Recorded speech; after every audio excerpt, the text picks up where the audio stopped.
Hey everyone, welcome. Thank you for coming. I see people are just joining us, so we're going to give it a few minutes. The first thing I'll do is just explain a few things. If someone could just pop into the chat and let me know that you can hear me okay, that would be great.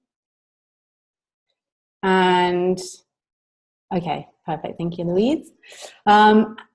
And I just want to explain a few things before we go. So you should, when you enter the call, you should be muted and your video off. If you're not, if your video turns on for some reason or you unmute yourself by accident, please try and make sure that your video is off and you're unmuted because it will obscure the screen and obviously the sound.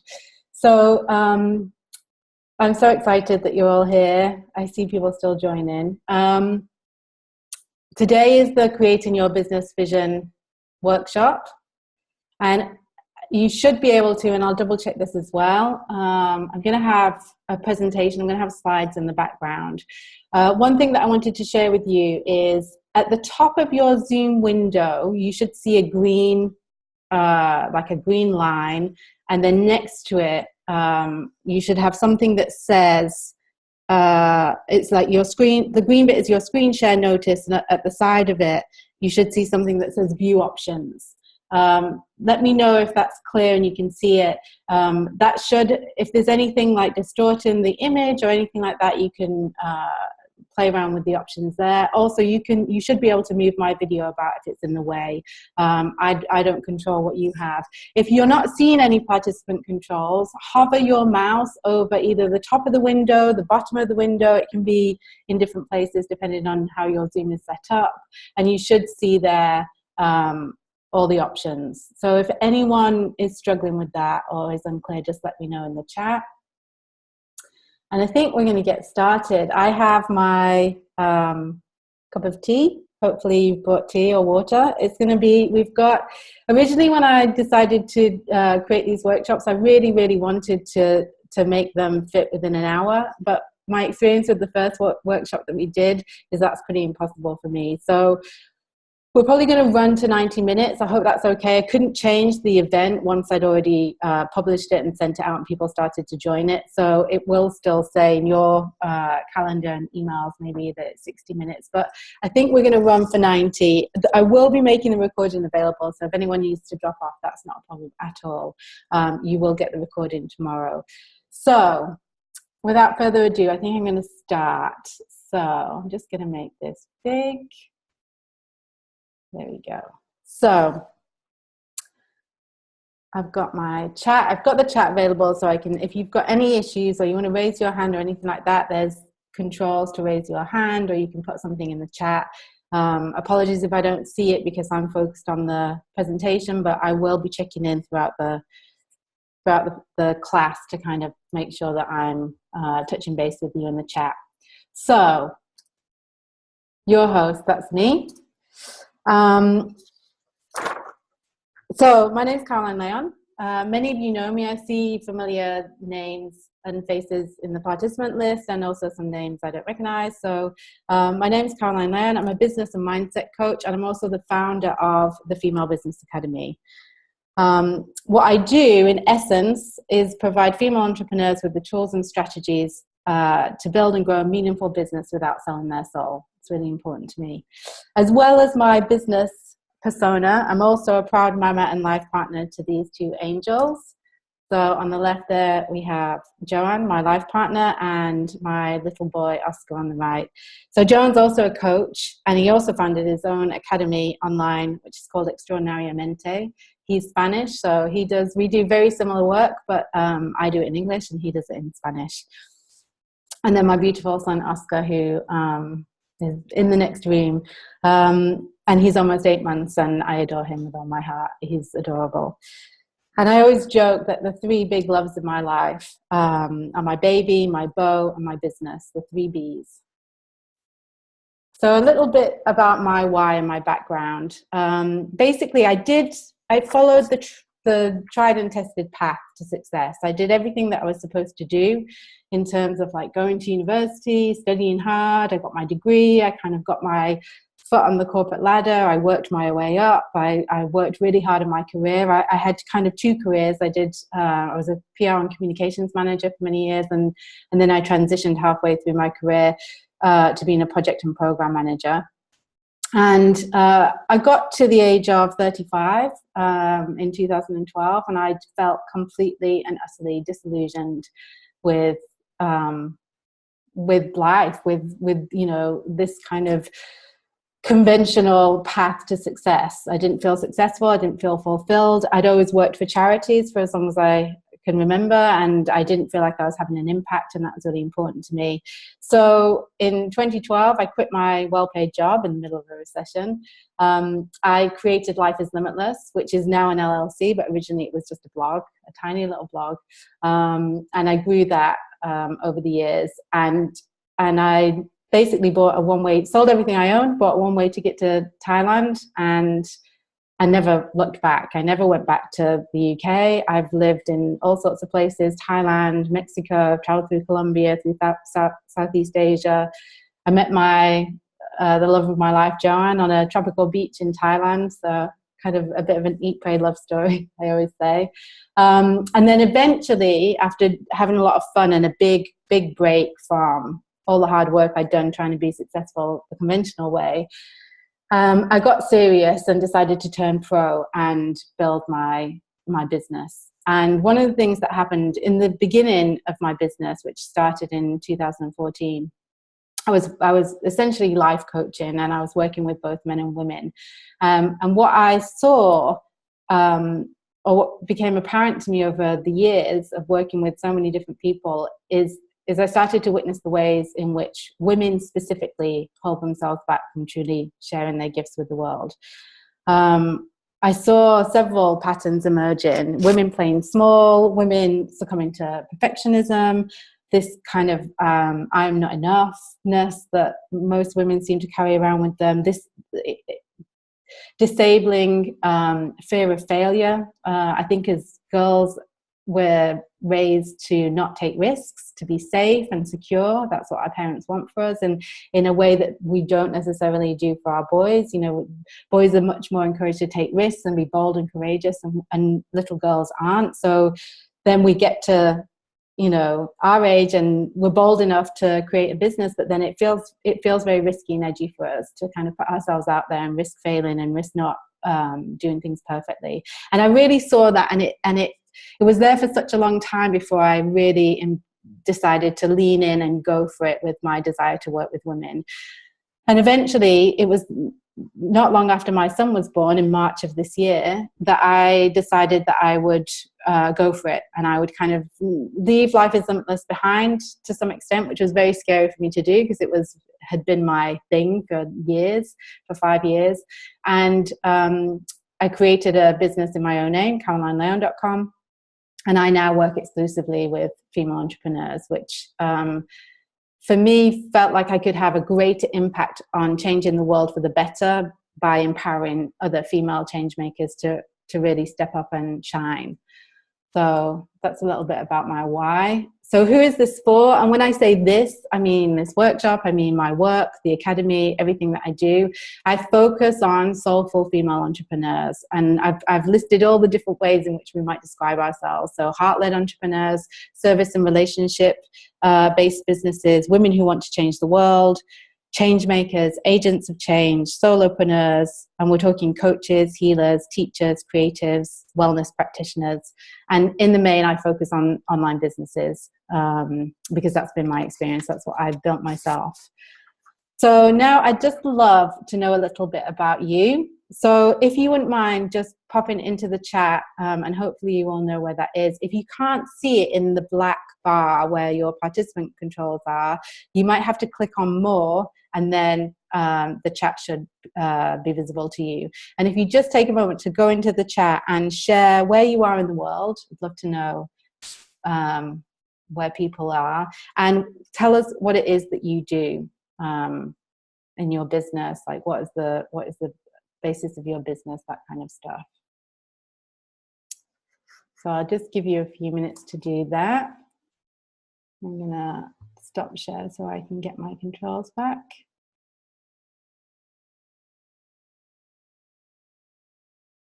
Okay, so no one's writing in the chat. Oh, here we go. So Lisa De Jong says hello. She's Irish but based in Manchester, which is where I was born. Lisa and I talked about that today on email, and she's a women's menstruality coach. Amazing, really important work. I love that. I love that work. Anyone else want to pop on and let us know where you are in the world and what you do? So Helen's calling in from Appleton, Wisconsin, and she's a coach for women who want to become more action-oriented. Wonderful. I love Helen's work, and I recommend checking her out if you haven't already.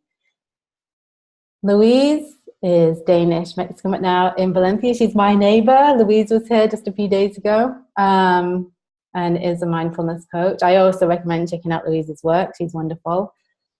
Okay, so if you keep, I'll move on, but please put in the chat if you haven't already, where you are and what you do, and for everyone else to see. Rana's just popped in. She's now an entrepreneur as a self-care coach living in Las Vegas. Hey, Rana. Okay, all right. So let's go.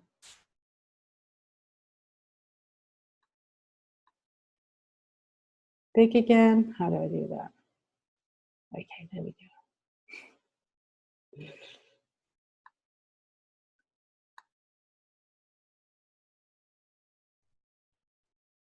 Okay, so my intentions for today, for the workshop, I have 4 of them. The first is to provide practical guidance on how to create an inspiring and effective business vision. So it's quite practical, this workshop. There's lots of kind of how-to in this workshop, and hopefully it's balanced with some inspiration. I share a lot about I share with you in this workshop everything that I'm teaching you. I share my version of it, so you'll get to see my vision, you'll get to see my mission, you'll get to see my business values, and I'll be talking you through how those were created. I also want to provide you with the tools to begin identifying your business values and mission. So on this call, it's quite ambitious, I know. We're not just going to be looking at your vision in isolation, we're also going to be looking at your business mission and your business values, because for me, it's quite hard to separate that out and just talk about the vision in isolation. And also I think it's really helpful to, when we start talking about our values and our mission, it inspires us and kind of gets our visioning juices flowing. So that's the reason I do that. I also want to give you some tools for how to tap into your vision. Visioning is not easy for everybody. Some people struggle with it. And so, or they're just not accustomed to it. I think it's one of those things, it's a skill, and we get better at it with practice. So if really tapping into your vision and dreaming big is tricky for you, we've got some stuff towards the end of the class to help you with that. And also an intention of this, and it's kind of why I'm doing it this week, these workshops this week, because this is one of 3 workshops, is I want to give you a flavor of the type of group calls and classes that we have in the Female Business Academy. So that's the online school that I founded, and we're in the middle of an enrollment period. Enrollment closes on Friday, the 27th. And so I created these workshops for 2 reasons. I wanted to raise awareness of the Academy and have people be able to experience what kinds of topics we look at, how classes are run, although often the calls within the Academy are much more interactive. All the women have their videos on and we talk and share. So this is slightly different, but also to be of service. You know, it's really important to me. It's a very core value of mine to be of service with my work and help as many women as possible, whether they're customers of mine or not. So that's also an intention. So let's see, why is that happening? There we go. Struggle with this technology. So what we're going to cover today, as I said, we've got a lot to get through, and I'm aiming to be done in 90 minutes or less. I really hope I can get through it within that time. And we're going to be looking at what a business vision is, what it isn't, because there's a lot of confusion out there. I did a lot of research for this class, and there's a lot of different definitions of what a vision is and what a mission is, and I'll be sharing with you what I've come to believe is or define vision and mission as. Why it's important to write your mission statement first before you create your vision. We're going to look at 4 questions your mission statement needs to answer. We're going to look at 6 rules to follow when drafting your vision, 4 steps you need to take when pulling your vision together, 10 things your vision must have to be effective. And then we're going to look at how to get your visioning juices flowing, and also how to start identifying your business values if you don't know them already. At the end, I am going to talk a little bit about the Academy. I'm also going to share a special offer just for people who are or have registered for the workshops. I'm not going to do that thing that people do of, you have to stay till the end or you won't get the special offer. I will put it in the email that I send out with the replay, so please don't worry. I'm not going to do that tactic to make you stay. If you have to go, you have to go. And before we kind of dive into the detail, I just want to tell you where I place vision and kind of the overall strategy for your business. So some of you may have been on the 6-pillar strategy workshop that I ran last week. If you weren't and you want to see it, you can drop me an email and I'll send you the replay. The replay is actually available on the same page that you register for this workshop. And the 6-pillar strategy or model is this. So the pillars are tribe, money, offerings, connection, service, and support. I'm not going to go into those today. What we have at the top of our strategy is our vision. That's what we're going to look at today. And then what connects the pillars and the vision is what I call goals with soul. Again, not going to go into that today, but I just wanted you to see where in the overall scheme of things vision sits right at the top. Super, super, super important. So what is the vision? Like I said, there's several different definitions out there in the world. People often use mission and vision interchangeably, and so I've seen things that I would describe as a mission statement being described as a vision and vice versa. So don't be surprised if after following this class, or maybe from your existing experience, if some of the definitions seem different to what you've heard before or what you hear afterwards. It's fine. A lot of my work, I draw heavily on the work of a guy called Ari Weinzweig. I hope I say that correctly. He does a lot of work about visioning. He's the CEO or the founder of Zingerman's, which is like a collection of businesses in the it's bakeries and food businesses, and he does a lot of stuff on visioning, and I loved it. I did so much research, and his was the one that I resonated with the most. So I've taken bits. This presentation is taken from lots of different stuff I've found out there, but it draws heavily on Ari Weinzweig's definition of what a vision is and how to pull one together. One thing that most people would agree on, whether they're talking about a mission or a vision, whether they're confusing the two, is that your vision is a destination. It's a place that you are aiming to get to at some point in the future. And I like this idea of it being your North Star, and it lights the way on your journey forward. So I'll be using a few metaphors for the vision as we go through this, but that's just one to start us off. So, and a quote from Ari himself: vision is a picture of what things are going to look like when we successfully arrive at where we're going. And I would add to that, it's not just a picture, it's a detailed and descriptive picture.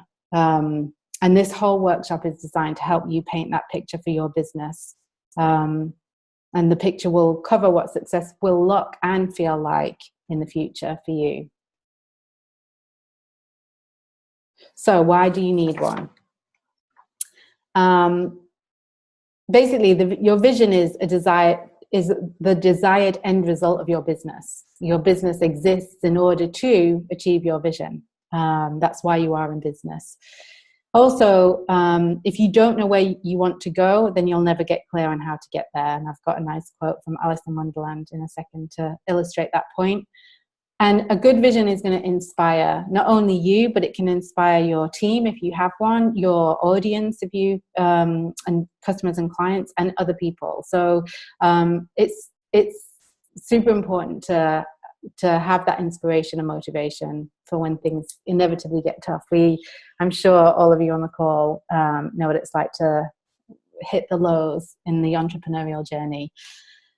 And also it provides clarity and direction. So when you know where you're heading, it's harder to get lost, or if you do get lost, it's easier to find your way back to the path that you're on to get to where you're trying to get to. And so just to illustrate that point even more, I love this quote. And this is from Alice in Wonderland by Lewis Carroll. One day Alice came to a fork in the road and saw a Cheshire cat in a tree. Which road do I take? She asked. Where do you want to go? Was his response. I don't know, answered Alice. Then, said the cat, it doesn't matter. So I like that quote, makes me smile. So just a couple of points on what your vision is not. So it's not your strategic plan. Your strategic plan is how you'll achieve your vision. So if we go back to the metaphor of it being your vision being your destination, you can think of your strategic plan as what happens when you go onto Google Maps and you find the directions for the place that you want to get to, and it kind of says, turn left on this street, turn right. I see that as your strategic plan, and your vision being the final destination that you're trying to get to. It's not your business goals and targets. These are the key milestones that you must reach along the way to achieving your vision. It's not your business mission. We'll talk about this a little bit more later on, but your mission is what your business does or will do in order to reach your vision. So, think of it as the thing that comes before the journey, and the vision is the end of the journey. So your mission is that my mission is to do this. You do it, and then you arrive at your destination, which is the vision. And it's not your business values. These are really, really important. They're what lie at the heart and soul of your business, and they determine how you act and how you deliver your business in the pursuit of your vision. So they're important, but they're not your vision. And we'll talk a bit about them. We're not going to go too deep into values, but I'm going to get you started with them.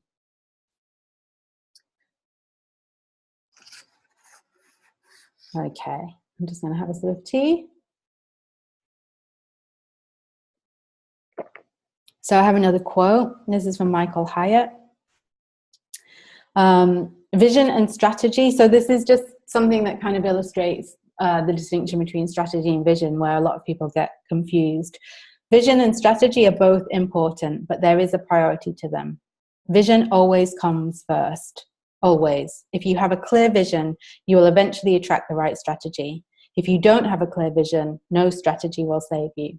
I love that. And again, if we were thinking of the vision as the destination and strategy as the directions, you can't determine the directions or the map before you know what the destination is. It makes sense if we think about it like that. Well, it works for me anyway, that metaphor.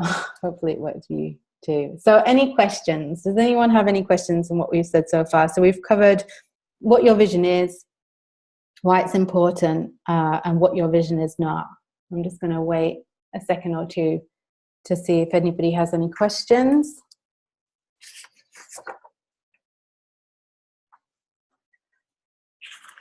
And also, if you haven't seen it already, I put into the chat a link to the workbook. Hopefully you've got the workbook printed off, or if not, on your screen somewhere. I have mine printed off here. And keep it in mind as we go through, because there's a couple of spaces for you to fill things in, and I think I've put it in my notes where to prompt you to do that. But just keep in mind the workbook. I've left spaces for you to fill certain things in when we get more into the detail. Okay, so no questions. Hopefully that means I've been super clear so far. So actually now is the time to turn to your workbook. So now we're going to look at your business mission, and we're going to look at the 4 questions, the 4 basic questions that your mission needs to answer. So again, the reason we're looking at mission now instead of vision is because the mission is what you start out as. It's your journey. It's what you're doing now or what you will do in order to achieve your vision. So for me, it feels super important to at least have do some thinking about what our business mission is. And it doesn't matter if you've been in business for years or you're right at the beginning of the journey. This work is valid, I think, whatever stage you're at. Maybe you already have a business mission written out. Maybe this is going to help you refine it, because mission is something that we can revisit and refine. So what we want to do here is answer 4 basic but important questions that make our work more meaningful as well as more effective. So if you turn, I think it's the second page in your workbook, the questions are, what do I do? And I suggest you pull out a pen and write these down. If you haven't got the workbook printed out, just note these on a piece of paper. So what do I do? Who am I? Who am I doing this for? And why do I do it? And what I'm going to do is I'm going to run through my answers to those questions to give you an idea of how I've answered those for myself. And then I'll share with you my personal business vision. So what do I do? I support, inspire, and empower female entrepreneurs to build businesses that change the world without selling their soul. Now, here's the thing with mission, because it's even though the questions are present tense, what do I do? There is an element of our mission that is future focused. So I hope that I'm supporting, inspiring, and empowering female entrepreneurs to change the world. But obviously, I'm on that journey. So it's the mission that I'm embarking on. So don't get too caught up in concerns of, well, I'm not quite doing this yet. It's your intention. What is the intention of your business? What do you intend to do in order to achieve your overall vision? So make a note now on what you do, on what it is that you do. If anyone's having any problems with any of the questions, just pop it in the chat. I have it open and let me know. Who am I? So my answer to that question is, I'm a business and mindset coach and founder of the Female Business Academy. I mean, and I could probably go into that in more detail in terms of, who am I? It's one of the big existential questions. So I could definitely go into it. But for the purposes of this, that's my answer. But you may want to talk more about what you offer, what you do, under the who am I question. Who am I doing this for? For me, specifically, it's women who want to change the world for the better and build meaningful, purpose-driven businesses. And specifically, women who want to do that without feeling like they're selling their soul. So my big thing is around combining the soulful and the strategic.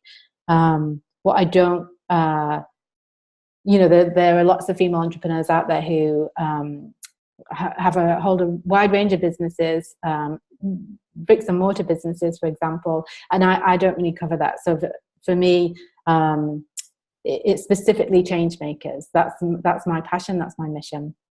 So who am I doing this for, and why do I do it?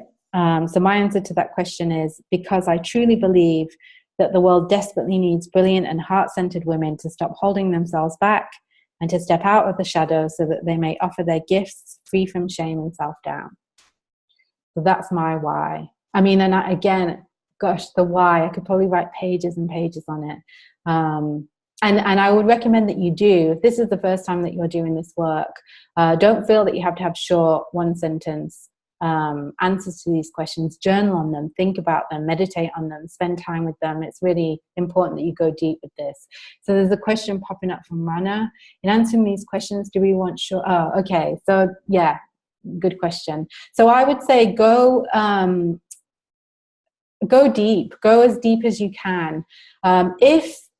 If you're getting lost in the detail, then watch that. Hold yourself back. What you want to do, I mean, my thing with this is get everything out there that's there, and then cut it. I mean, and really, the purposes of answering these questions is not, you're not going to share this. This isn't your mission in itself. These questions get to the heart of what your mission is.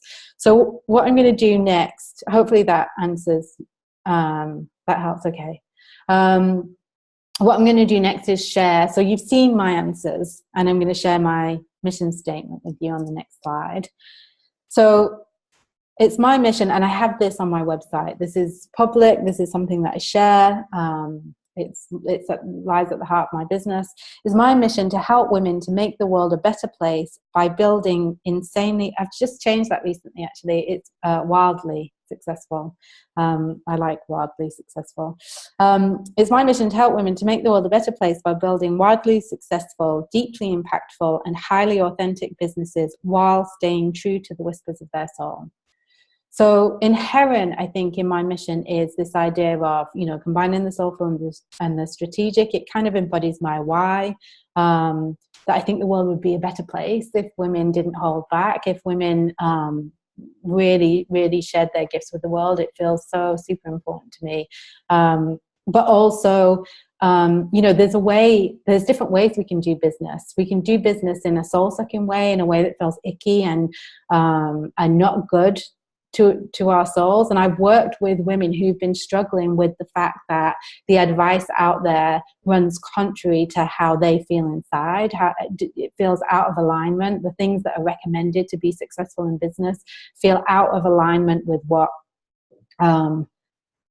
feels true for them. And so this piece around being wildly successful and also feeling in alignment with our soul feels like such an important thing to bring together. So that's my mission. And my mission is short. I think it's short, it's to the point, and it captures a lot without saying too much. So this is what I would say here. I would make sure that in drafting your mission, and what I would do is I would go away, hopefully you've made a couple of notes as we've been talking, but what I really want you to do is go away, answer those questions at length, and then start to try and craft your mission statement from them. And what I would say is always, less is more. Always, always, always. You want to be, if it's too wordy, I mean, you'll see the vision is slightly different, but for a mission statement, something that maybe you're going to have on the homepage of your website, something that you want to be able to tell people easily and quickly, you want it to be quick and succinct and impactful and powerful. So just going back to Rana's question, you can go crazy on the 4 questions in terms of making notes and answering, but when it comes to actually pulling out your mission statement from those answers, be brief and to the point. It's more powerful. If people I think, is it something like that people can only remember 7 things, or there's lots of stuff out there about people not being able to hold too much information. So it's really important that you keep your mission statement succinct. And then I've made a little note here. So in terms of where the mission sits in this journey. So I think of the mission as the plan. The journey is where your goals, your targets, your strategies, the actual work of your business lives. And then the vision is your destination. So I've got mission, journey, vision, plan, goals, destination. So if that helps. I like this idea of the journey. Also notice it's getting a bit dark in here. If I get too dark, I'll go and turn some lights on. Okay, so any other questions on, any other questions on how to answer these questions or how to pull together your mission statement? I've got some other bits to say on this. Just be thinking or writing those in the chat if you need to. So your mission, once it's written, you want to come back to it and ask yourself, does it feel meaningful to you? Is it inspirational? Does it capture the heart of what you're building? And sometimes we're so close to our own business and we get so wrapped up in these questions and drafting and redrafting that we can't see the wood for the trees. So that's why it's important to share it with others. That's the 4th point on this slide. Share it in, if you're in the Academy, share it in the Academy Facebook group. If you're not, I have a Female Business Collective public group on Facebook. Come and share it there. Get feedback on it and also sit with it, meditate on it. Crafting your business mission can take time. What you want to do, the rule of thumb here with all of this, with the values, with the vision, with the mission, is you want to be quick in your writing, in your drafting, but you want to give yourself space and time to come back to it. And, like, for example, every time I've worked with my mission quite a lot, it's on my website, I've put it in presentations, I've shared it, and every time insanely successful, just kind of, I just caught there, and I knew what I wanted to do was kind of really draw out, that what I want to help women with is huge success, but I couldn't it just wasn't fitting. And then recently I decided I like the word wildly more. So you can draft it, you can share it, you can even put it on your website, and you can come back to it and tweak it if that feels right. But getting feedback, asking people how does it land with them is super important. Because again, usually we're so close to it, we lose the impact of it. We've read it 10 million times, so we don't know if it's inspirational or powerful or impactful. So it's really good to get some feedback from people you know are going to be honest with you and not just going to say, oh, it's wonderful, because they love you. So that's it on mission. We're going to move into the vision part of the class. So I'm going to have some tea and give you a chance to ask any questions. If you have any, just pop them in the chat. And hopefully that helps. I mean, I know we're going through this quite quickly, so I don't expect you to be able to do this stuff actually on the call. But I want to give you as much detail as possible so that you can go away and use the workbook to start doing this work in more detail. Okay. So no questions coming up. I take that as a good sign. So we're now going to move into drafting your vision and what that looks like. You're not going to come away with a finished vision today, but you should. My intention and my hope is that by the end of this class, you will have been able to start the drafting process in this workshop, and you'll have started to do the thinking that's going to allow you to sit down and draft. And like I say, draft quickly. We'll talk about that a bit more later on though. So the first thing we're going to do is look at 6 rules.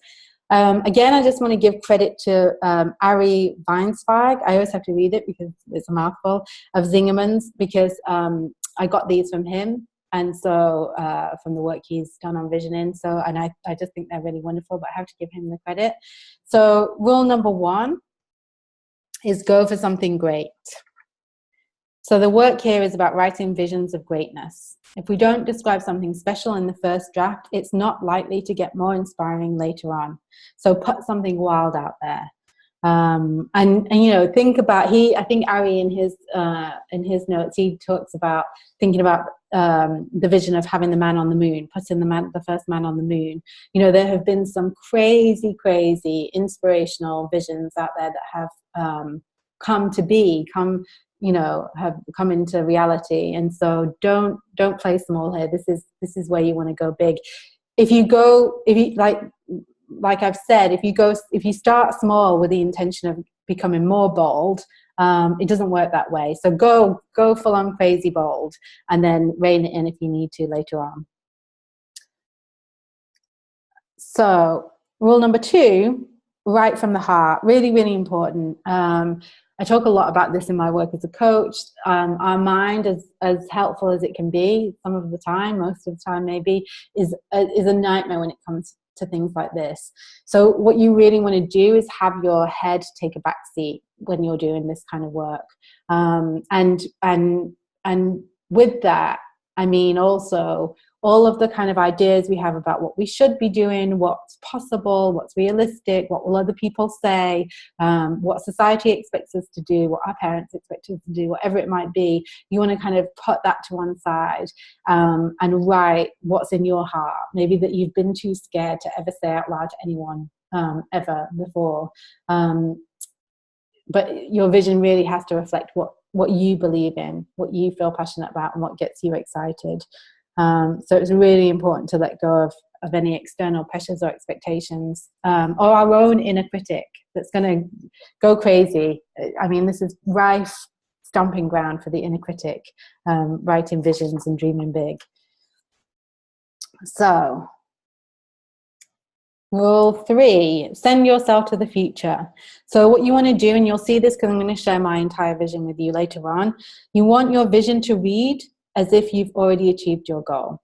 So I'll just give you the first line of my vision, just to illustrate what I mean. It's the end of April 2020, and the Female Business Academy has gone truly global, and it continues in that vein.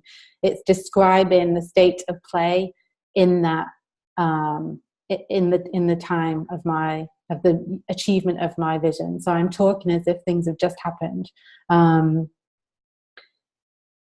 it makes sense that this would be really important, because if you think about it, if you write your vision in the future tense, like we will, so if I change mine to the future, it's like by the end of April 2020, the Female Business Academy will be truly global. The statement is always in the future. So it's super important that we change that tense so that we're writing as if it's already happened. Really, really important. Otherwise, it will always stay in the future.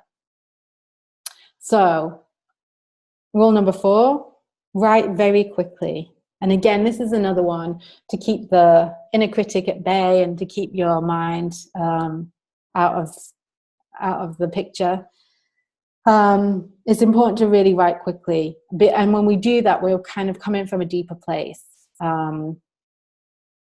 We're coming from a more heart-centered place. And if we hesitate, if we go slowly and we think about every line, that's when all the crap comes up, all the doubt, all the limiting beliefs, all the self-criticism. So it's really important that you write quickly when you actually sit down. And what I'd recommend is you sit down with the sole goal of drafting your vision, and you give yourself a limited time to do it.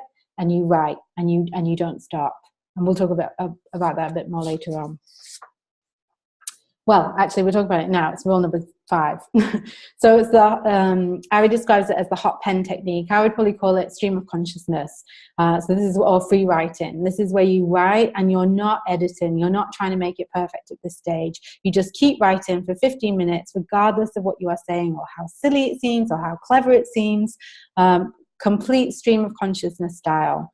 It's super important that you keep your pen moving, or if it's your fingers on the keys, you don't stop for a second. If any of you have ever done morning pages, I used to do it a lot for a long time, where I just sit and write. It's a set number of words. I think it was 1,000 words I did every morning. And you just don't stop. You do not stop. Even if you're writing, I mean, for the morning pages, it's slightly different, but it would be things like, even if it's like, I don't know what to write, you would just put whatever was there. And I think it's the same for this. Just write whatever is there. Don't stop and start thinking, is that the right way to word it? Should I go back? At this stage in the drafting process, that is not what you want to be doing at all. And then rule number 6. Get personal. So this is really important, and a lot of people miss this. It's really important that your business vision includes both your personal and professional goals. Now, some people might prefer to do a personal vision and a business vision. What I've done, and you'll see it because I'm going to share it with you in a little bit, is I've incorporated the personal into the professional vision. But I don't need, for example, a public or shared or communicated personal vision. So my personal dreams and visions are kind of captured in other ways, in journals and that kind of thing. But I have in my shared business vision, I do talk about my personal life, and I think it's really important to do that, because what happens all too often is people don't factor the personal, they don't factor the life they want to live into their business plans, and then what they find is they end up having to trying to retrofit their life to the business they've created. And one of the things that the wonderful business coach I worked with really shared with me is, I remember when we started to work together, we worked together for a year and building my business from scratch, from the beginning, which was incredibly helpful. And he had me define my lifestyle. What's my dream lifestyle, before I even thought for 1 second how I would build my business and how I'd create that. So it's super important.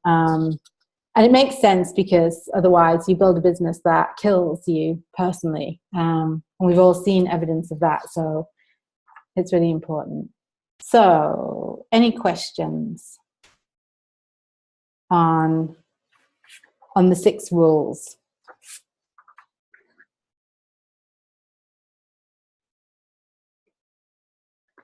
No? Okay.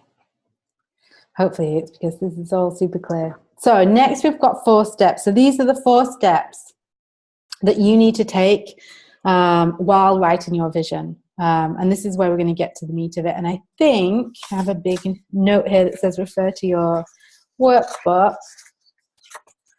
Do we have them? Yes. Yes. So they're in your workbook. There's a section called Drafting Your Vision.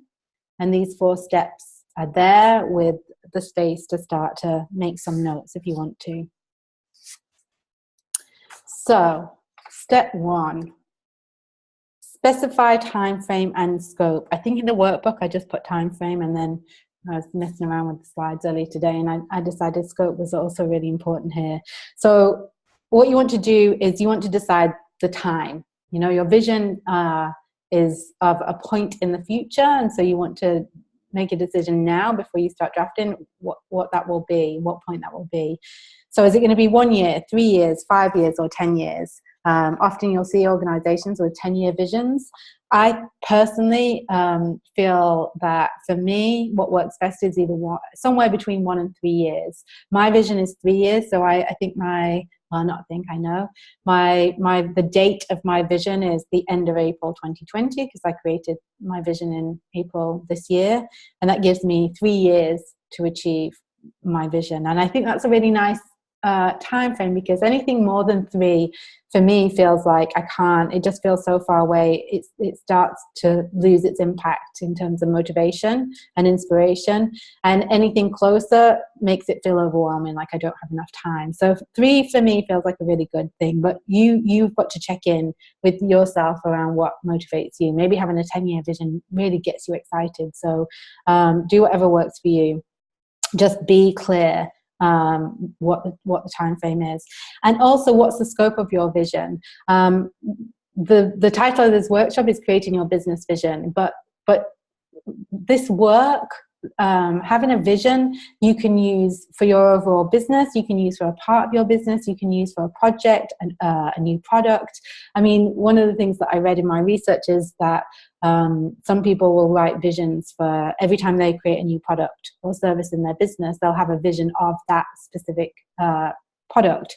My vision is specifically for the Female Business Academy. Now, that's not the entirety of my business. I'm also a business and mindset coach, and I have my one-to-one coaching programs and some other offerings. But it's my focus for the next 3 years. It's my sole focus is to build the academy. And so for me, it felt really important to have a vision that was very specific to the academy. And that's what I've done. So have a think about what the scope of your vision is. And if, for example, it feels difficult to incorporate a vision, or to write a vision that incorporates the entirety of your business, think about doing it for a significant part or a specific project. It's entirely up to you. As long as you're very clear at the beginning what the scope is, it doesn't matter. So step 2. And I'd recommend if things are coming up for you as I'm talking, write notes in the workbook or jot them down. So step 2 is define success, which is kind of the crux of it, really, although not all of it. And so here you want to be as specific and as detailed as possible. And what I've done here is I've provided you with several questions that can help you to start to get those specifics in place. So how many clients do you have if you've got a client-based business? How big is your audience? Do you have a team? If so, what do they do? How do they, are they good? Are they amazing? How much money is your business making? What does your business help? Who does your business help? And with what? What products and services have been launched in the period since you wrote your vision and you achieved it? What business achievements and successes have you seen? So this is where we get to the kind of dreaming big. This is where some people struggle because they can't imagine something that's not there yet. Like I say, we've got some things. I've got some things later on to help with that. But start to make some notes in your workbook on what success looks like for you. Super important to know what success looks like if we want to achieve success by our own definition. So step 3, define impact.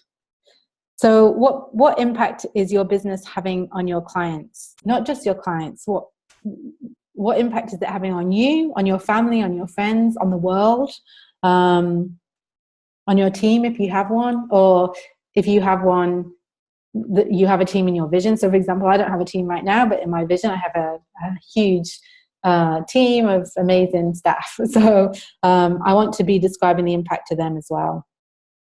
What problem is your business solving? How is it changing the world? How is it making the world a better place? Impact is a really, really important value for me, and it's a really important part of everything that I do. And so I think it's really important that's really clearly defined in your vision. Then we're moving on to step 4. How will it feel? You really want to go deep into how's it going to feel when you've achieved your vision? How do you want to feel in your business? How do you want other people to feel about your business? How do you want your customers to feel about their experience of buying from you? How do you want your customers to feel as a result of your work with them?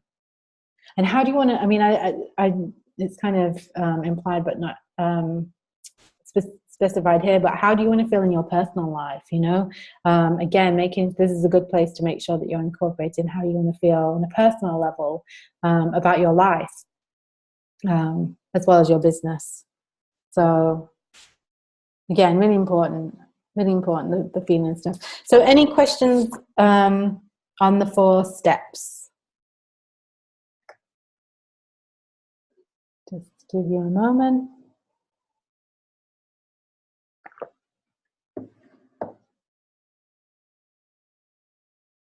Okay.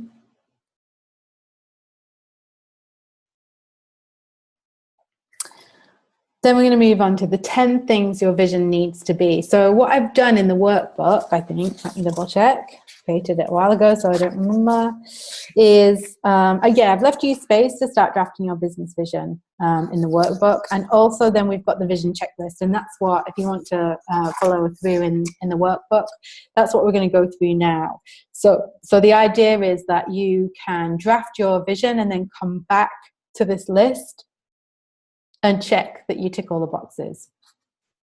So it's kind of like your vision checklist. I like checklists, they're helpful. So 10 things your vision needs to be. First and foremost, it needs to be inspiring. And I talked earlier about the fact that it needs to be inspiring not only to you, but to others, to anyone who reads it, basically. It's essential that you feel inspired and motivated by your vision. Because if not, you might find yourself tempted to abandon it when the going gets tough. It's so easy in the entrepreneurial journey to get tired and fed up and hit rough spots and start to question if we're doing the right thing. Maybe I should just go and get a 9-to-5 job. What am I doing? Why did I think I could run my own business? Who am I to do this? Imposter syndrome, all of the stuff, all of the things.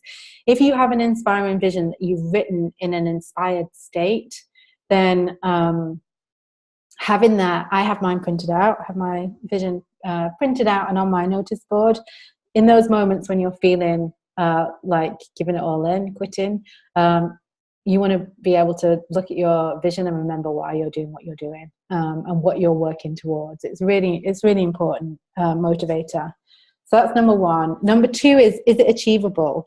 Now I prefer the word achievable to realistic. I don't like the word realistic because so many things in the world have been created that weren't deemed realistic or even possible, that have been achieved. So but your vision does need to be strategically sound. So if, for example, you know, in your vision you had, I don't know, I can't think because I don't want to limit anybody's dream, but say your vision was to make $10 million a month working 1 day a week in a year's time. You know, it's not strategically sound. You know, you've got to be able to, if you work it through, it makes sense. You can see a way it could be turned into a reality, even if for you it might feel impossible or really difficult right now. Because what happens there is we can get to this place of, well, someone could achieve it. I don't know if it could be me. As long as you can see that somebody could achieve it. We can work on, you know, your self-value later on, but it's just really important that it's achievable. But, big but, it's also got to be bold. And this is really important, really, really important part of your vision. You've got to dare to dream bigger than you ever have before. Because there are so many things that have been created in the world that people said were crazy. People said were impossible. And the people who achieved them had the courage and the boldness to go for it anyway. So it's a real balance there between having something that's achievable, but also that is really bold. And maybe even feels a bit impossible for you, but is still strategically sound. So that's a nice balance that we have to make. Then number 4, we've talked about this a bit before, personal. Your vision must include your personal vision for your life, and also factor in the dream lifestyle you want your business to support. Really important. And again, if you want to have 2 different visions, as long as they're aligned, as long as they support each other, and they work together, you can have a personal vision and a professional vision, or you can make sure that your business vision incorporates some of your personal life. But it's so crucial that it's in there.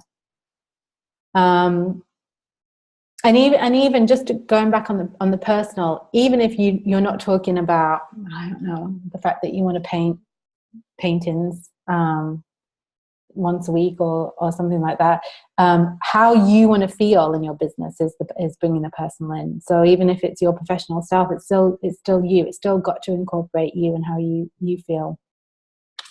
So number 5 is specific.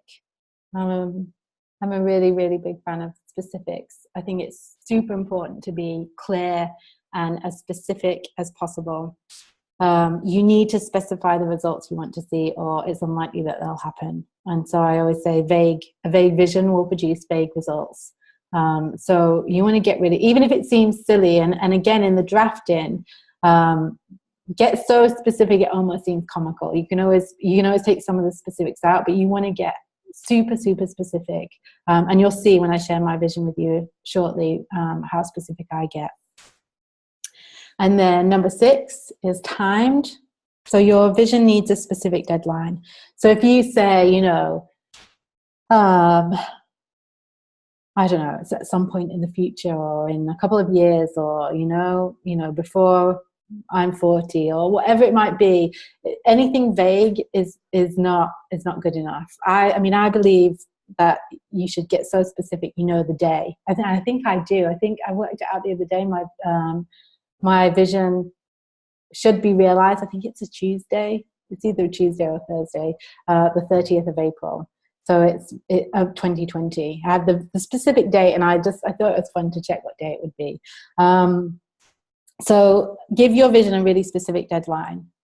Failure to set one can see your vision drag on infinitely. Because as well, if you just say by 2020, for example, well, that could be January 2020, it could be February, it could be December, it could be December 31st. Well, wouldn't it be nice if it was, sooner than that? If your 3 years is up at the end of April, like mine is, then specify the month. And like I say, if it's 3 years from now, calculate the exact date and put it in your vision, have it in there. Okay. Number 7 is documented. How are we doing for time? Okay, so we're at the hour. I think we're okay. Hopefully people can stay on a bit longer than the hour. So number 7 is documented. Your vision needs to be written down. Something powerful happens when we write our goals and dreams down. Several studies have shown this. I'm going to cite one such study by a Dr. Gail Matthews, who conducted a study in goal setting. She gathered 267 men and women from all over the world and from all walks of life, including entrepreneurs, educators, healthcare professionals, artists, lawyers, bankers. And she divided the participants into 2 groups: those who wrote down their goals and those who didn't.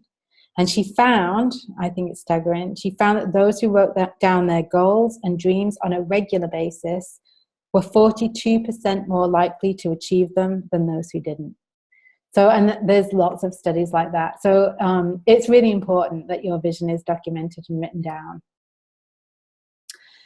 Fixed. Number 8 is fixed. So in my research, this surprised me. I wasn't aware of this till I really started to look at this as a topic. But your vision shouldn't change. Your plans might change, how you get there might change, but your vision should not. And if you think about it, if you go back to thinking about it as your final destination, it makes sense. Because if your vision is your destination and you change the destination, then everything else changes. Your strategies, your plans, your milestones, they all change. So in essence, what you're looking at is a completely different business. So your vision shouldn't change until it's achieved. And then it may be that you create a new business, a completely new business to achieve a new vision. I have a quote from a leadership expert, John C. Maxwell, who said, "Failed plans should not be interpreted as a failed vision. Visions don't change. They are only refined. Plans rarely stay the same and are scrapped or adjusted as needed. Be stubborn about the vision, but flexible with your plan." I love that because I'm very flexible with my plans. Big planner, but I'm flexible with them. So I feel validated by that quote. Okay, number 9 is shared. So when you share your vision with others, be it your audience, your friends, your family, your tribe, collective energy for the accomplishment of your vision is formed. Connections, collaborations, and resources will appear. And I've seen so much evidence of that in my life.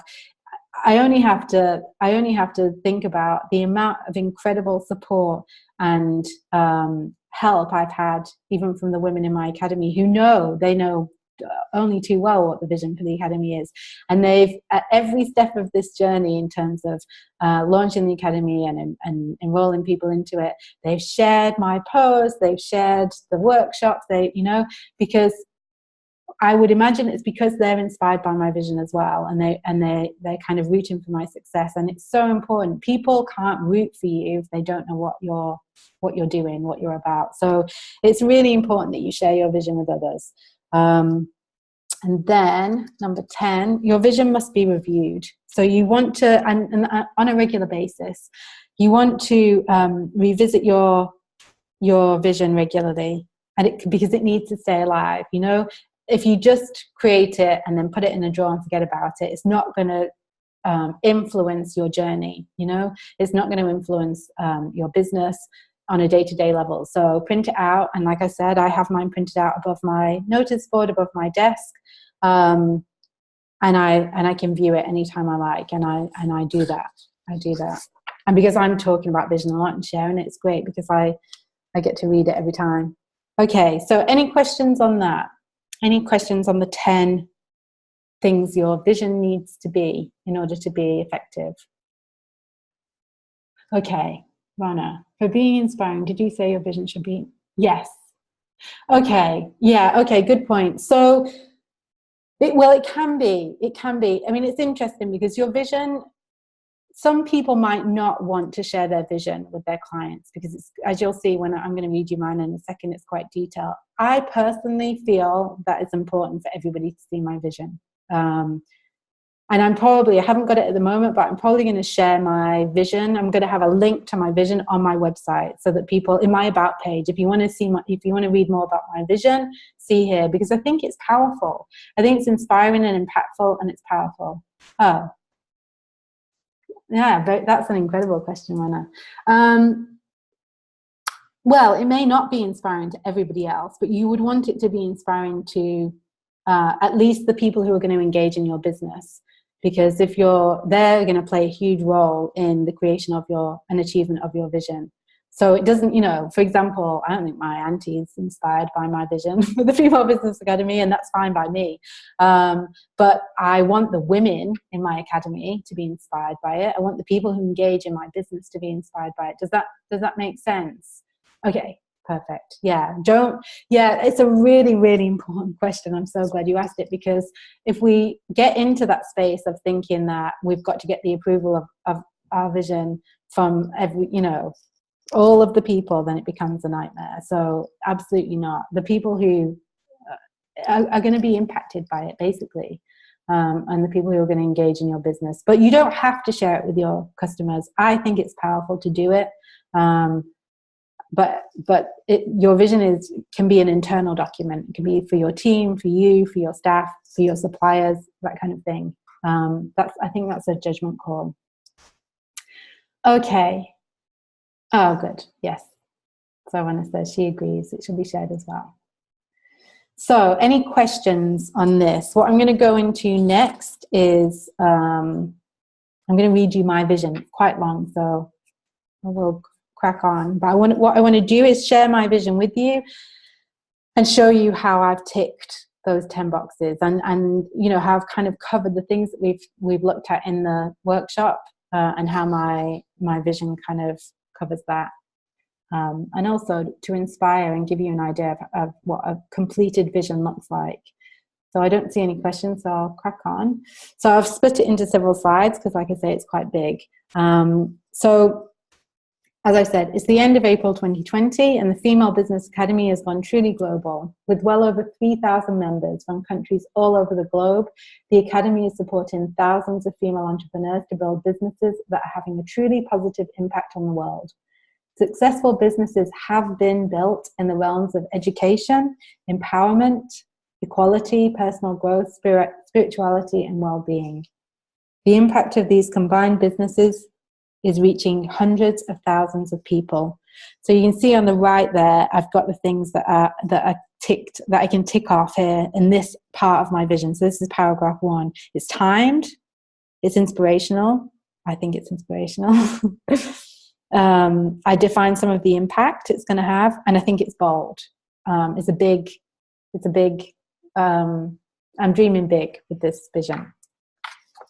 So the next paragraph, the Academy has a lineup of inspirational and knowledgeable female teachers offering classes that cover every part of what it means to create and build a successful and meaningful business. We have an amazing team of happy and fulfilled female support staff whose roles cover client astonishment and connection, technology administration and systems, project management, and branding and design. And there you'll see, again, I think I tick inspiring, specific, bold, and achievable. For me, I mean, again, as you go through the checklist, it's you first and foremost that decides if it's achievable or inspiring. Next section. As the founder of the Academy, and this is where I bring in the personal. So as the founder of the Academy, I model what it means to build a successful business without selling your soul, and have plenty of time to spend with my family, traveling, making art, and generally taking time away from the computer screen. Me and my team are well paid, love our work, enjoy a healthy work-life balance, and many of us are also mothers. Although the Academy is online, I regularly give talks and speeches on what it means to be a successful female entrepreneur whilst maintaining a healthy work-life balance. So there, I'm ticking the personal. I'm ticking the feeling when we talked about, I think it was in the 4 steps, where how do you want to feel? I talk about that. So loving our work, enjoying a healthy work-life balance, without feeling like you're selling your soul. I've got the feeling in there, and I've also got the impact, more of the impact. And then this is the final paragraph. So you'll see it's quite long. It's 4 paragraphs in total. So the business generates 100 million euros a year in sales. I told you I was bold in my vision. And generates €1 million a year in sales, and 10% of the net income is donated to charities and projects that support the education and empowerment of girls and women around the world. The Academy is well known for its charitable work. In fact, pretty much everyone who comes into contact with the Academy, including students, teachers, staff, charities, the wider public, feels deeply inspired and empowered by the work of the Academy and what it offers and does in the world. Oh no, I have one more paragraph, sorry. No, that is the final paragraph. So again, we've got the bold with the financial targets, pretty huge. The impact, I go very specific into the impact. I've got the specifics. And again, hopefully inspiring is definitely to me. And I talk about how it inspires the people who come into contact with the business. So that's my vision. You can see roughly how how long it is in size. It's four paragraphs. I talk about my team that isn't yet created. I talk about the money that I'm going to create. I talk about the impact it's going to have around the world. I talk about how I and my team feel in the business. I talk about how people who are going to come into contact with my business will feel. I talk about the impact in terms of the businesses that will be created and the charitable work that the Academy will be able to do with that kind of revenue. And so I hopefully you can see how I tick all the boxes in terms of the vision checklist that I've given you. So any questions on that?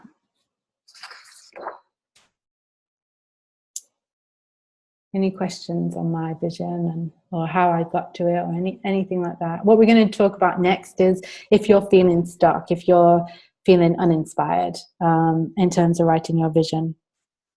So I don't see any questions popping up just yet. So hopefully you're feeling inspired and excited to get off the call and start making notes and working on your vision. That's my hope. But like I say, not everybody feels as comfortable with visioning as other people, but it's a skill. So what I really, really encourage you to do is adopt a growth mindset here. If you tell yourself, oh, I'm rubbish, I'm no good at writing visions, or I'm no good at visioning, then that's what you'll experience. It's a skill, so it takes practice, and the more you do it, the better you'll get at it. It's as simple as that.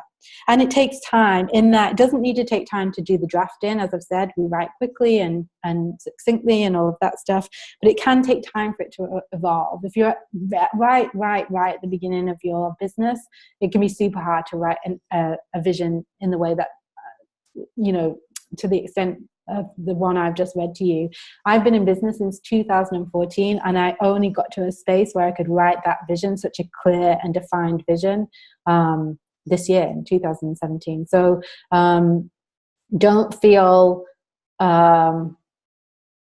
don't beat yourself up if you're not able to just sit down and write a vision like mine. It can take time, and I don't mean the actual act of writing the vision. I mean for it to evolve. It takes time for the vision to evolve in terms of your business. What else? Yeah, and then there are things that you can do to get inspiration flowing, and we're going to talk about those in a second. One exercise that I absolutely love, and I've got it on a slide, so I'll share it with you, is the ideal day exercise. And also looking at your values, what you value in your business can also be a way to kind of get your visioning juices flowing. So your ideal day. One of my absolute favorite exercises to do. I've done it several times in my life, and it's spooky, seriously spooky how they come true. So I'm currently living the ideal day that I wrote in 2013 when I was living in Thailand. I was single, I hadn't started my business, and I wrote my perfect day, or my ideal day was the life that I live now. I was working at home, I had an amazing business, working with incredible people, doing work that I loved, I was living with the love of my life. The only difference between my ideal day that I wrote and the ideal day that I live is that in my ideal day that I wrote, I had a dog, and in this ideal day, there's no dog, but there's a baby, so which is infinitely better than dog. So it's really amazing, this exercise. So what you want to do is you want to take some time to quiet the mind, however that works for you. Meditate for 10 minutes, sit in silence if not meditation, do some yoga, go for a run, whatever it is to get yourself into a kind of peaceful state and have your mind be a little quiet. And then what you want to do is just, again, stream of consciousness, grab a blank piece of paper and just write what your perfect day would look like, from in minute and excruciating detail. So where do you wake up? What time do you wake up? What color are your bed sheets? What do you see immediately when you open your eyes? Who are you lying next to? How do you feel at the beginning of your day when you first wake up? What's your morning routine? What work do you do? How many hours a day do you work? Where do you work? What does your day look like? What else have we got in terms of questions? It's getting very dark in this room. Who do you spend your time with? What kind of meetings or conversations do you have? How do you exercise? What food do you eat? How does your evening go? How do you relax or wind down? What do you do for fun? what time do you go to bed, and how do you feel? Most importantly, how do you feel as your head hits the pillow and you contemplate your day? So they're just some questions to kind of get you thinking. If you want, because I don't have this in the workbook, if after this call you want to do this exercise and you obviously won't have time to write down all the questions, let me know and I'll share this. In fact, I may even send it out with the recording in the email. So now we're going to look, where are we for time? Okay, we've got about 10 minutes of this doing the 90 minutes. So values work. Again, I didn't put, because I wasn't going to include this, and then I realized that it was important. What I'm going to do really quickly is I'm just going to turn on a light. So just bear with me 1 second. And actually, you can start to follow the instructions while I do that. 1 second.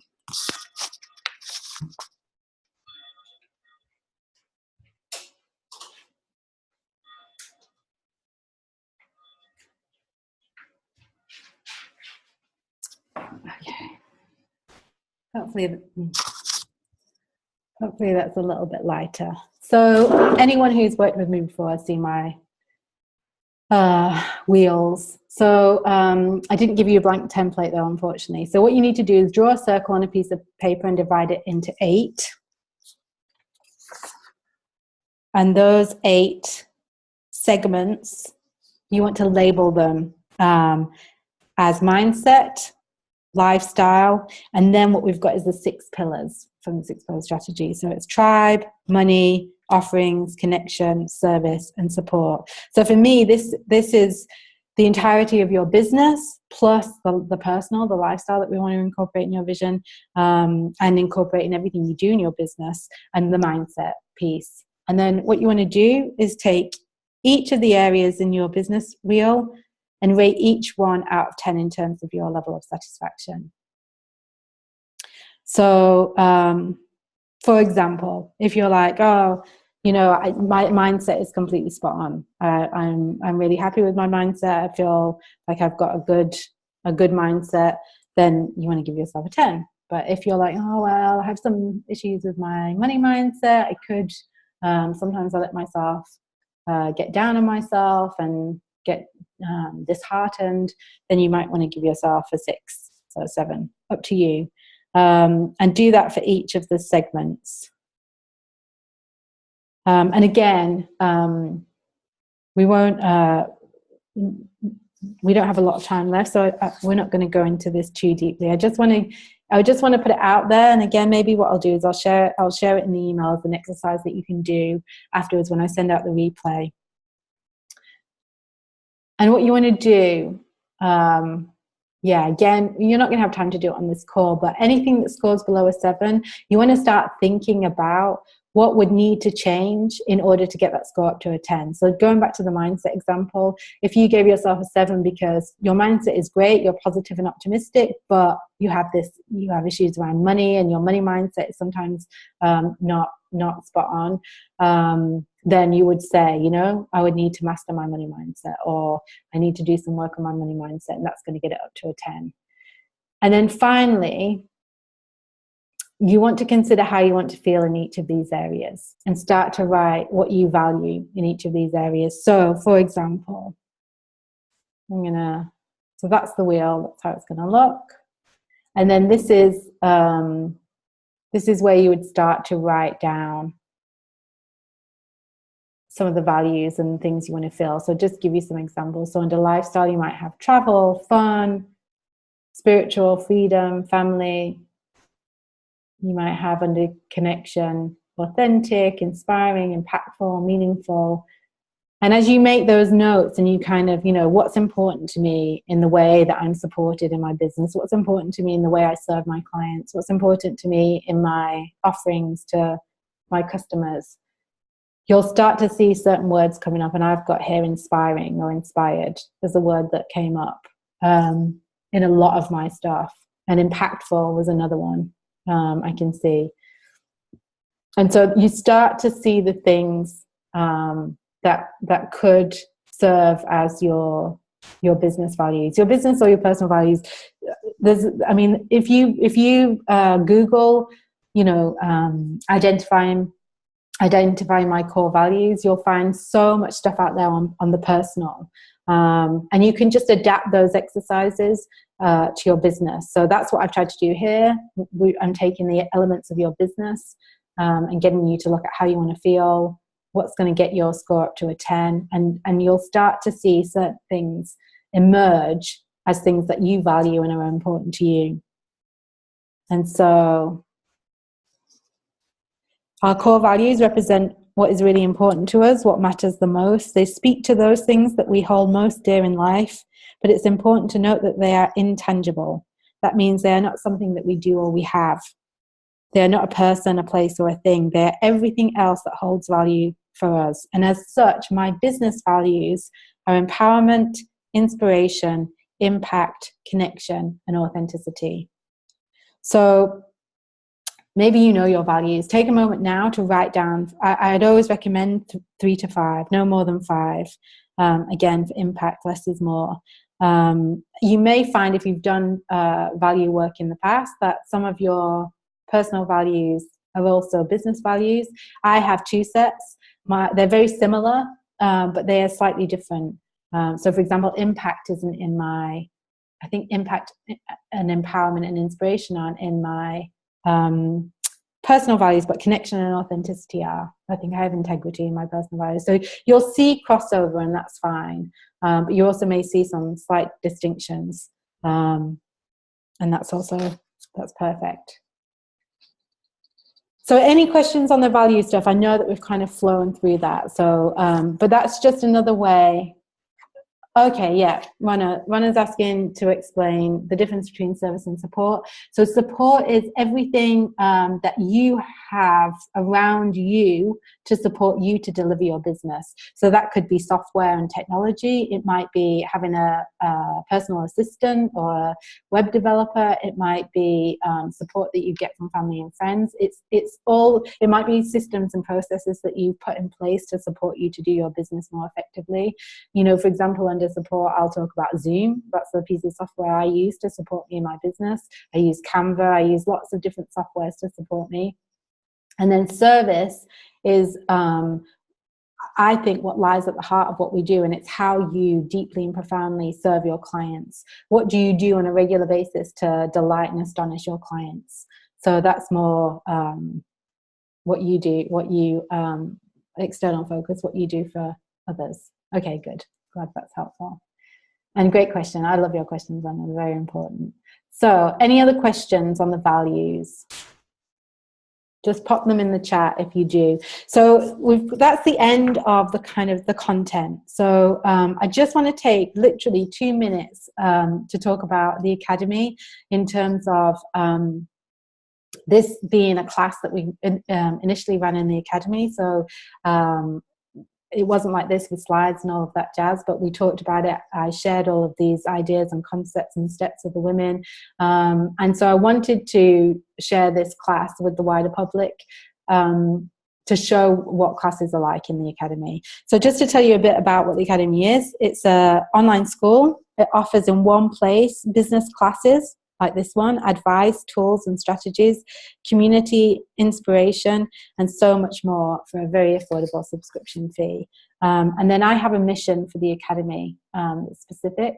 So my mission, the mission of the Female Business Academy is to educate, empower, and inspire female entrepreneurs to rise up and kick some business ass, and in turn, inspire other women to do the same. The empowerment piece is really important to me. And then who the Academy is for. The Academy is a place where the soulful and the strategic come together, and it's a place for women who have a deep desire to have wide-reaching and lasting impact on the world. This is the place for women who lead businesses that will change the world, and businesses that have at their core values such as, or like, integrity, connection, service, authenticity, and courage. And then I just want to share with you a couple of key dates. We have one more free workshop that's happening on Thursday, the 26th. It's going to be an hour later than this one. Each workshop's been an hour later because I wanted to see which time worked best for people. And that's on Turning Pro, which is where I go deep into the teachings in the book by Stephen Pressfield, Turning Pro, and help people make the transition from feeling like an amateur in their business to feeling like a pro, and what it looks like to do that in terms of mindset and attitude, systems and processes, our environment, a whole host of ways, and all the ways that you could take things to the next level in your business we'll be looking at. Then the other key date to bear in mind is that Friday the 27th is the final day that people can enroll in the academy this year. I'll be closing it until next year, and enrollment is at that address, femalebusinessacademy.net. But the special offer that I'm sharing with anyone who's registered for these calls, and like I say, I'm going to put these in the emails, is the early bird price ended on Friday. But for anybody who's registered for the workshop, for this workshop or any of the others, I'm going to honor the early bird price until the end of the enrollment period. So because the early bird price is no longer visible on my website, it's not there, there's no button to sign up for the early bird. To get this special price, you have to have been on one of the workshops or at least registered, and you have to use this special link that I've created. So it's the Academy workshop price, and that will take you and allow you to sign up for the early bird price, which is 20% less than the standard price. And just to put that into terms, it's €20. That's €20 a month, which is less than $24 and less than £18. That I put that into the different currencies for you, and you can cancel any time. So it's something, if you feel like you want to see what it's all about and you're not sure you want to be spending €20 a month indefinitely, I would really urge you to join us, have a look. It's an incredible set of women. The women are really, really amazing. I'm blown away by them on a daily basis. So I really encourage you to join and have a look. And if it's not for you, it's only €20. And if it is for you, then you've got in before we close the doors for the year. And I think that's it. Unless anybody has any questions about the Academy, about the special price, I'm going to put that link into the email that I'm going to send out with the replay. So don't worry about that. No, I'm not going to put it in the chat because I can't get to it right now. But I will send that out in an email. So if you want to join us using that special gift, then make sure you look out for my email. It's going to go out tomorrow. So if you don't see it, check your junk and that it hasn't landed in your junk mail. So any questions on the Academy or anything that we've discussed today? Okay. So I'd love you to keep in touch, whether you join us in the Academy or not. So my website is carolineleon.com. If you want to register for the next workshop and you haven't already, it's carolineleon.com/workshops. Then there's the link for the Female Business Academy, but you will need to use that special link if you want to join with the special price. And if there's any issues, I recommend jotting down my email address just in case you don't see the email tomorrow, or you can't find anything that you wanted from this session. Jot down my email address. It's caroline@carolineleon.com, and you can send me an email and I'll respond. Thank you, Helen. Okay, I would love to see your visions, ladies. Like I say, we have the Academy group on Facebook, and we also have the Female Business Collective. If you're not part of the Academy, so I'd love if people shared their visions. Rona says, "Thank you for this workshop. Love them." The Academy loves you. All the members are amazing. Oh, wonderful! It's so true. Thank you, ladies. Thank you very much. And I'm quite happy to say that I'm exactly on 90 minutes. Very exciting. That's my time. All right, lovelies. Have amazing days, evenings, wherever you are. Hope this has been useful. Like I say, any questions, you can email me. I'm going to send out the replay tomorrow. And hopefully I'll see you on the Turning Pro workshop on Thursday. Take care.